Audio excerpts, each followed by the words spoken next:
후쿠오카 여행 가는데 뭘 먹을까 고민하시는 분들 많으실 텐데요. 제가 가봤던 구글맵 평점 4점 이상 맛집들을 정리해봤습니다.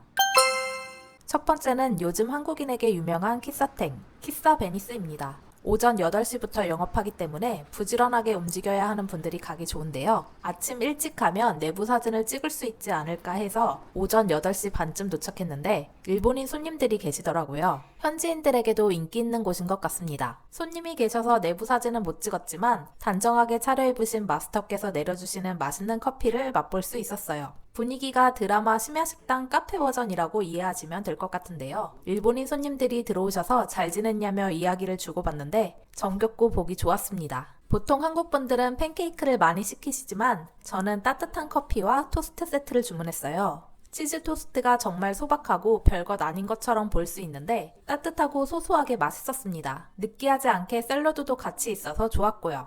따뜻한 커피에는 크림을 주시는데 크림도 녹지 않도록 얼음에 올라가 있어 디테일과 정성이 느껴졌어요. 음식을 기다리고 있는데 역시 요즘 한국 분들에게 인기가 많은지 한국 분들이 계속 들어오시더라고요. 제게는 잊고 말씀을 안 해주신 것 같은데 다음에 오신 한국 분들에게는 이용시간이 1시간인데 괜찮냐고 물어보셨습니다. 이용시간 1시간 시간 제한 있으니 알고 오시면 좋을 것 같아요. 이곳의 딱 두 가지 단점은 흡연 가능한 곳이라는 것과 화장실이 쪼그려 앉는 좌식변기라는 거였는데요. 먼저 오셨던 일본 분들이 흡연자라 그런지 저를 바에서 가장 먼 곳으로 자리를 정해주셔서 제 생각보다는 담배 냄새를 피할 수 있었습니다. 화장실은 어쩔 수 없네요. 그래도 화장실이 레트로 분위기로 예쁘고 깔끔했습니다. 혹시 좌식변기가 불편하시다면 역에서 화장실에 들렀다가 오시는 걸 추천드려요. 정리해보면 장점, 이른 아침 오픈, 현지 감성을 느낄 수 있음, 정겹고 소소하지만 맛있는 메뉴. 단점, 실내 흡연 가능, 쪼그려 앉는 좌식변기, 이용 제한 시간 1시간. 후쿠오카의 대표 음식 중에 모츠나베가 유명하다고 하는데요. 사실 꼭 먹을 생각은 없었는데 우연찮게 먹게 되었습니다. 맛집을 예약하지 않고 찾아갔다가 빠꾸당한 후 구글맵으로 근처 식당을 검색해 한국어 메뉴판이 있다고 해서 들어간 모츠나베 쇼라쿠 후쿠오카 하루요시점입니다. 미소 육수를 사용한 모츠나베를 시켰고 하이볼 한 잔을 시켰습니다. 간장이나 소금 맛은 안 먹어봤지만 된장만 육수가 느끼함을 잘 잡아주고 진한 맛을 느낄 수 있어서 맛있었어요. 건더기를 다 먹으면 마지막에 국수를 넣어주시는데요. 저는 이때 내장을 더 추가해서 국수와 같이 먹었습니다. 평소에 내장 요리를 좋아하신다면 아주 좋아하실 것 같아요. 이렇게 해서 가격이 3,460엔이었고 푸짐하게 먹었네요. 정리해보면 장점은 한국어 메뉴판 무난하게 맛있음. 단점은 사장님이 혼자 일하고 계셔서 매우 바쁘십니다. 저녁에 방문한 대중술집 교자 탓짱 나카스 가와바타점입니다. 교자 탓짱은 체인점인데요. 카와바타 상점가 입구 쪽에 있어서 카와바타 상점가를 간 김에 방문해봤습니다. 이름에 대중술집이 붙은 만큼 무난한 음식들을 비교적 저렴한 가격으로 먹을 수 있는 곳인데요. 맛집이라기보다는 대중적인 체인점이라 그런지 한국 사람은 안 보이고 현지인들이 대부분인 것 같았어요.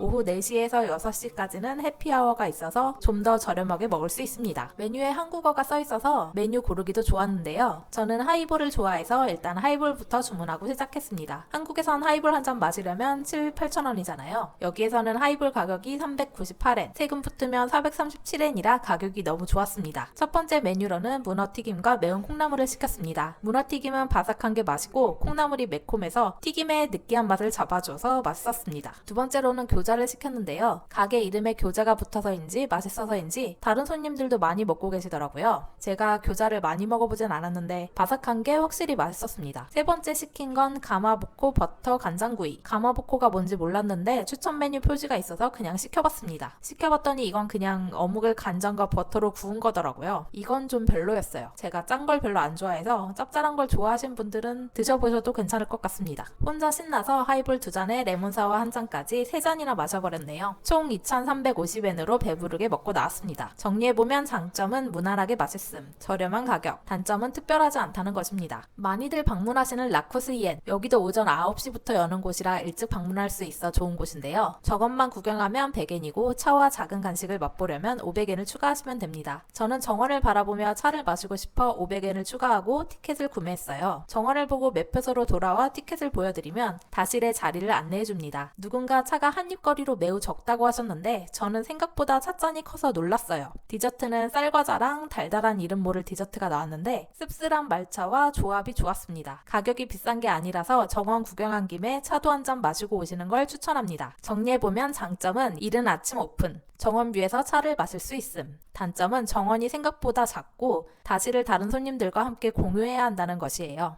명월당은 카와바타 상점가에 있다가 우연히 들어간 곳인데요. 선물하기 좋게 예쁜 포장의 빵들이 가득했어요. 시식 코너가 없어서 맛을 알 수 없는 게 아쉬웠는데 대충 감으로 맛있어 보이는 것들을 골라 나왔습니다. 대충 5-6가지를 골라서 사왔는데 세금 포함 1,080엔이었습니다. 아주 비싸진 않아서 선물하기 좋을 것 같아요. 빵들은 대체로 매우 달지만 고급스러운 맛이었습니다. 저는 녹차를 좋아해서 녹차빵이 맛있었습니다. 아주 달지 않고 녹차 맛이 아주 진하게 느껴졌어요. 네모난 모양의 팥이 들어간 빵은 생각보다 평범했고 카스테라 느낌이었습니다. 꾸덕한 빵을 좋아하는 저에게는 너무 평범했어요. 정리해보면 장점은 선물하기 좋은 포장과 가격, 단점은 사기 전에 맛을 알 수 없다는 걸 들 수 있겠네요.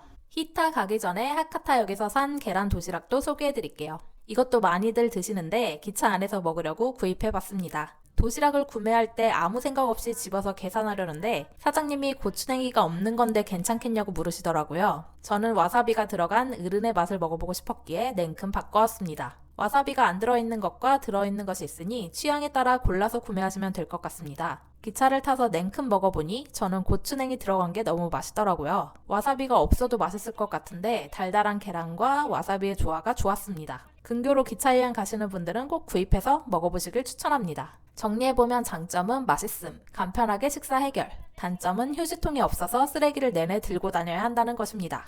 우연히 발견한 식당 2곳도 알려드릴게요. 히타에 가려다 잘못 내린 아마가세역. 자세한 내용은 위에 영상 참고해주세요. 구글맵에도 나와있지 않은 료칸에서 소바를 먹었습니다. 단촐해 보이지만 면이 쫄깃하고 맛있었는데 료칸을 운영하시는 여사장님께서 맛있게 먹었냐고 물어보시더라고요. 그래서 맛있었다고 말씀드렸더니 아침마다 면을 직접 반죽해서 만드신다고 하셨어요. 손을 보여주셨는데 손마디가 다 꺾이고 두꺼워져서 그 고생이 잘 느껴졌습니다. 정말 장인정신이 들어간 소바였어요. 가격도 저렴한데 정성이 가득한 소바, 맛있게 잘 먹었습니다. 정리해보면 장점, 정성이 들어간 맛집, 단점은 일부러 찾아가기 힘든 위치라고 하겠네요.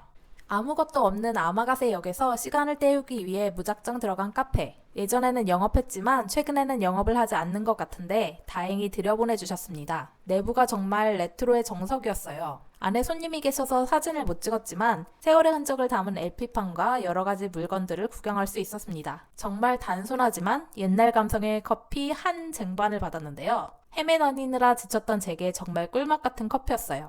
가게 안에 할아버지 2분이 더 계셔서 할아버지 3분과 담소를 나누며 커피 타임을 가졌습니다. 제가 알아듣는 일본어가 몇 개 없어서 혼자냐고 하시길래 여행 혼자 왔냐는 줄 알고 혼자라고 말씀드렸는데 지금 생각해보니 결혼했냐고 물어보셨던 것 같네요. 할아버지께서 샌베 과자도 먹어보라고 주셔서 찐 옛날 샌베도 먹어봤습니다. 저도 답례로 하카타역에서 산 과자를 드리고 왔어요. 말이 잘 통하지 않아 어색하기도 했지만 참 재밌는 경험이었습니다. 정리해보면 장점은 그냥 시골 할아버지 가게 놀러간 느낌, 단점은 일부러 찾아가기 힘든 위치라고 하겠습니다.